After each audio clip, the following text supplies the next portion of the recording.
L'investissement dans les actions, c'est quelque chose qui est risqué, mais qui est classique, admis et connu. Avec les crypto-monnaies, et en particulier le Bitcoin, c'est encore différent, on est ici sur quelque chose d'autant plus volatile. À titre d'exemple, le Bitcoin valait en décembre 2017 environ 15 000 euros et s'est changé un an plus tard à seulement 3 000 euros. Imaginez un petit peu votre capital divisé par 5 en seulement un an. On peut également faire le parallèle avec le fameux S&P 500, l'indice des grosses capitalisations américaines. Et ici, on voit qu'on est clairement sur quelque chose de beaucoup moins volatile, c'est-à-dire que l'amplitude des fluctuations est bien moindre, bien que, évidemment, on ait connu des cracks, notamment 2000, 2008 et 2020. Avec les crypto-monnaies, c'est encore différent. Et pour reprendre les propos de David Stein, gestionnaire de portefeuille, les crypto-monnaies sont spéculatives, entièrement basées sur l'offre et la demande. Toutes les devises sont, dans une certaine mesure, basées sur ce que les gens sont prêts à payer, mais c'est différent avec une crypto-monnaie comme le Bitcoin. Contrairement à d'autres devises comme le dollar ou l'or, c'est un marché beaucoup plus petit par rapport à sa taille globale. Il est donc plus sujet à de grandes fluctuations. Et le gestionnaire conclut d'ailleurs en précisant que le Bitcoin pourrait être remplacé par d'autres monnaies numériques plus efficaces ou pourrait être réglementé et tout simplement anéanti. Comme l'a montré l'Inde récemment, il existe en effet des craintes quant aux politiques que les différents États vont adopter vis-à-vis des crypto-monnaies. Avec l'investissement dans les actions et les sociétés, c'est donc différent. Déjà, en premier lieu, on peut estimer quelle est la valeur réelle d'une action pour savoir si cette action-là est trop chère ou pas, en se basant sur la valeur réelle que crée la société elle-même. Ça, c'est quelque chose qui est chiffrable. Et puis dans un second temps, on peut également estimer que certaines sociétés, piliers de notre économie, sont là depuis déjà des décennies et seront là aussi dans plusieurs décennies, ce qui apporte une meilleure visibilité. Quant aux crypto-monnaies, il est vrai qu'on a moins d'historique et on a également moins de visibilité. On peut par exemple craindre le remplacement d'une crypto-monnaie par d'autres crypto-monnaies ou encore l'intervention des États comme l'a montré le cas de l'Inde récemment. Mais la blockchain, c'est clairement une technologie d'intérêt et ce serait dommage de s'en passer. Elle permet aux entreprises d'être plus efficaces, probablement d'améliorer leur rentabilité à travers le temps, de sécuriser et tracer les échanges, de protéger l'information. Et toutes ces caractéristiques ouvrent en fait un champ infini de possibilités d'exploitation, de la sécurité alimentaire au secteur de la santé. Et d'après le Forum économique mondial, d'ici à 2027, c'est 10% du PIB mondial qui devrait être stocké dans la blockchain. Et en fait, la blockchain pourrait être bénéfique dès lors que des informations concernant une transaction doivent être stockées. Alors imaginez un petit peu le champ des possibilités et les opportunités de croissance de ce secteur. Aujourd'hui, le risque lié à l'incertitude et la volatilité autour des crypto-monnaies vous effraie peut-être. Mais si vous souhaitez tout de même vous exposer à la blockchain, vous pourrez toujours envisager d'investir dans des sociétés qui créent de la valeur à partir de cette technologie-là. Au lieu d'investir dans une commodité, on peut envisager investir dans une société qui crée de la valeur à partir de cette commodité. Au lieu d'acheter des barils de pétrole, on peut acheter les actions d'une entreprise pétrolière. Au lieu d'acheter de l'or, on peut acheter les actions d'une entreprise aurifère. Investir dans une société qui développe des projets autour de la blockchain, c'est un moyen de réaliser un effet de levier sur le potentiel de cette technologie, tout en investissant sur des sociétés déjà établies avec un business rentable. Alors si vous souhaitez exposer votre portefeuille à la blockchain, je vous propose avec moi dans cette vidéo de partir à la découverte de 3 entreprises, dont une qui sera spéculative, une beaucoup plus stable et une à loger sur PEA qui sera elle aussi un peu spéculative. Et puis en fin de vidéo, je vous présenterai une liste un petit peu plus complète de 7 autres sociétés dans lesquelles on ira moins en détail. Attention, je vous rappelle qu'il ne s'agit pas ici dans cette vidéo de conseils en investissement financier ni de recommandations d'achat ou de vente de quelconque titre financier. D'ailleurs, si vous découvrez la chaîne, bienvenue sur Value Investing. Ici, je vous propose des analyses boursières ainsi que du contenu éducatif sur l'investissement en bourse sur le long terme. Si vous débutez l'investissement en bourse, allez tout de suite télécharger le guide pratique de l'investisseur débutant dont le lien se trouve dans la description et pensez à vous inscrire à la newsletter pour recevoir tous les 15 jours environ un conseil, une analyse ou alors la dernière action que je viens d'acheter. Allez, c'est parti, explorons désormais la première société blockchain que j'ai retenue. La première société, c'est une fintech, Square, qui possède 2 branches principales. La première branche, c'est son écosystème de traitement des paiements pour les petites entreprises, et la seconde, c'est sa plateforme de paiement peer-to-peer Cash App. La société possède également une activité de prêt aux entreprises, une plateforme de négociation d'actions et plusieurs autres activités assimilées.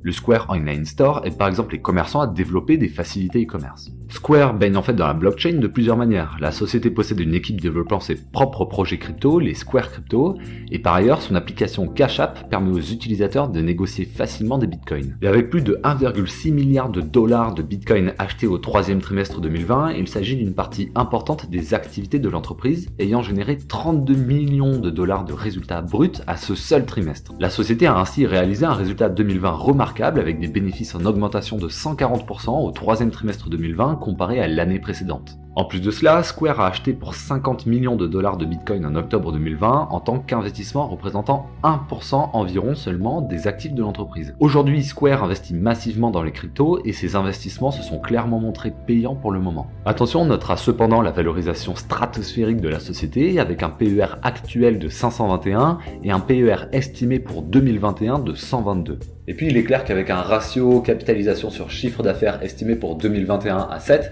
ça fait vraiment beaucoup, surtout pour une société qui présente des marges nettes très faibles. Ici, aucun doute qu'il s'agit d'une position fortement spéculative sur laquelle l'analyse graphique pourra nous aider à définir notre stratégie de prise de position. On pourra par exemple envisager de jouer une continuation de la tendance haussière en se positionnant sur repli ou alors sur franchissement de plus haut historique. Maintenant, si vous n'êtes pas assez joueur, vous pouvez toujours envisager de vous tourner vers une société beaucoup plus stable, un vrai mammouth, IBM. Alors que les actions de la tech ont atteint des sommets ces derniers mois, IBM a clairement été délaissé et son cours est resté beaucoup plus stable. Et en fait, il lui est notamment reproché le manque de clarté sur la direction prise, mais en tout cas, une chose est sûre, la blockchain fera partie du chemin. La société a en effet créé IBM Blockchain en 2017 pour développer ses propres projets et on en dénombre aujourd'hui plus de 500 en préparation. On retiendra par exemple Food Trust permettant de retracer les chaînes d'approvisionnement alimentaire ou encore WorldWire, un réseau international de paiement numérique. IBM Blockchain s'est aussi associé à Maersk, la compagnie maritime géante, pour la création d'une plateforme d'expédition blockchain appelée TradeLens. En octobre 2020, deux des plus grands transporteurs de conteneurs au monde, CMA CGM et Mediterranean Shipping Company, ont annoncé leur intégration complète sur la plateforme TradeLens également. Cela permettrait une transformation numérique complète de leur chaîne d'approvisionnement. IBM fait donc le pari ici qu'elle parviendra à créer un business rentable autour de la blockchain. Et ce qui est particulièrement intéressant, c'est que ça en fait un des rares acteurs de type value, ces grosses sociétés stables avec de l'historique et du cash, à s'intéresser d'aussi près à la technologie. Et donc la société s'échangeant actuellement à un PER estimé de 11 pour l'année à venir et un rendement du dividende aux alentours des 5%, eh bien cela en fait une opportunité de s'exposer à la blockchain avec un risque relativement limité. Pour que le titre puisse offrir un rendement convenable à long terme, il faudra en revanche que le groupe parvienne à trouver une orientation stratégique solide et ça désormais eh bien c'est entre les mains du management. Pour s'assurer que c'est le cas, on pourra vérifier au fil des années l'évolution de certains indicateurs clés comme par exemple la marge nette ou encore le retour sur capitaux propres. Pour la troisième société, je vous propose de revenir sur une petite capitalisation, quelque chose de beaucoup plus punchy pour investir sur votre PEA si vous souhaitez bénéficier de la fiscalité allégée de ce support. J'ai nommé The Blockchain Group. The Blockchain Group a été fondé en avril 2018 et c'est une société de prestation de services intégrée pour les entreprises et les entrepreneurs de la blockchain à se développer tout en exploitant au mieux cette technologie. Le groupe propose donc des services d'information, de conseil et de marketing ainsi que des services technologiques autour de la blockchain. En bref, on retiendra que la société propose des services innovants permettant d'intégrer la blockchain dans les entreprises françaises et internationales. Et ce qu'on aime notamment avec cette petite capitalisation, c'est qu'elle a l'ambition clairement affichée et communiquée de devenir un des leaders mondiaux de son secteur. En revanche ici, malgré l'ambition démesurée, attention ne vous y détrompez pas, on reste sur une position spéculative avec une très petite capitalisation et une activité tout juste rentable depuis début 2019. Il s'agit en effet d'une ancienne société spécialisée dans le ciblage publicitaire en cours d'évolution et de restructuration. Et cette ancienne activité laisse des traces notamment au niveau de la dette. En revanche, nouvelle positive début 2021, le groupe fait part de la restructuration de cette dette-là héritée de son ancienne activité, permettant alors d'assainir son bilan financier.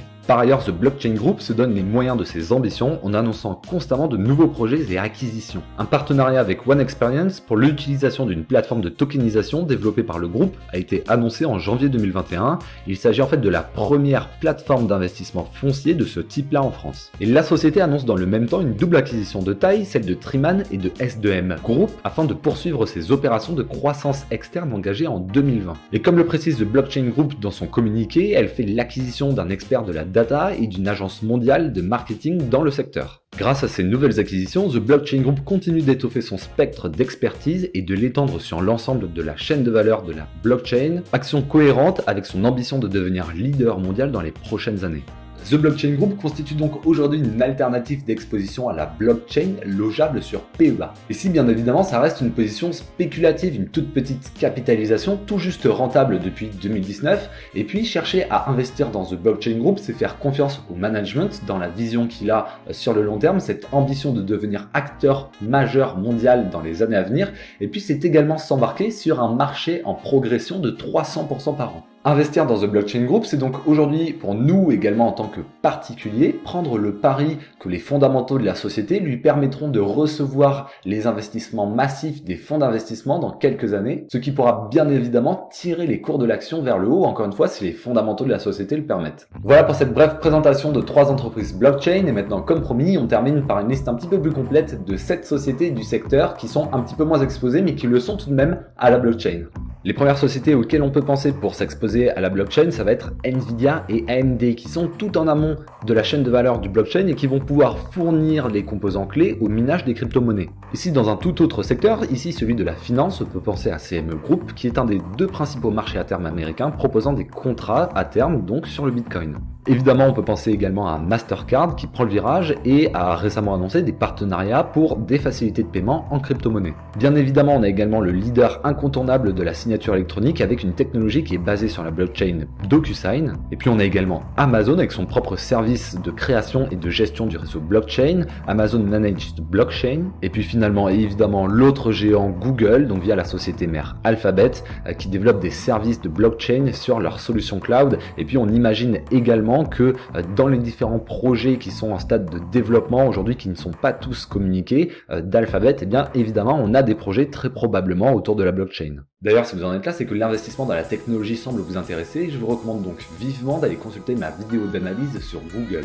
J'espère en tout cas que cette vidéo a pu vous éclairer. Je vous propose ici d'ouvrir les débats en commentaire pour savoir si vous investissez dans les crypto-monnaies, si oui, lesquelles, ou sinon si vous préférez investir dans des entreprises autour de la blockchain, et si oui, lesquelles et pourquoi. Partagez-nous tout ça en commentaire. Et puis n'oubliez pas, inscrivez-vous à la newsletter pour recevoir tous les 15 jours environ un conseil, une analyse ou alors la dernière action que je viens d'acheter. Pour les débutants, si vous voulez télécharger le guide pratique d'investissement en value, le lien se trouve dans la description. Je vous dis à très bientôt, prenez soin de vous, ciao.